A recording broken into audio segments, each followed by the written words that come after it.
ஒரு நாள் மஸ்ஜிதுல் நவபியில் ரசூலுல்லாஹி அலைஹி வஸல்லம் அவர்கள் வந்து ஜும்மா தொழுக முடிச்சிட்டு மிம்பர் படிக்கட்டில் இறங்கி வராங்களாம்.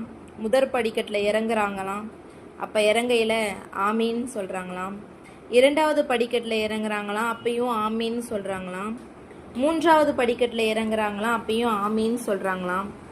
அதுக்கு கீழே உள்ள சஹாபாக்கள் எல்லாம் கேட்குறாங்களாம், யார் ரசூலல்லாஹ், ஏன் ஆமீன் ஆமீன்னு சொல்லிட்டு வரீங்க அப்படின்னு சொல்கிறாங்களாம். அதுக்கு வந்து ரசூலுல்லாஹி அலைஹி வஸல்லம் அவர் சொல்கிறாங்களாம், நான் ஆமீன் சொல்லலை, ஜிப்ரீல் அலைஹிஸ்ஸலாம் அவர்கள் வந்து என்கிட்ட ஆமீன் சொல்ல சொன்னார்கள், அதனால தான் நான் சொன்னேன் அப்படின்னு சொல்கிறாராம். ஸோ முதல் படிக்கட்டு இறங்கையில் என்ன சொல்கிறார் அப்படின்னா, யார் பெற்றோர்களில் ஒருவரோ அல்லது இருவரோ இருந்து அவர் நல்ல முறையில் நடக்கலையோ அவர் நாசம் அடையட்டும் அப்படின்னு சொன்னதுனால நான் ஆமீன்னு சொன்னேன் அப்படின்றாரு.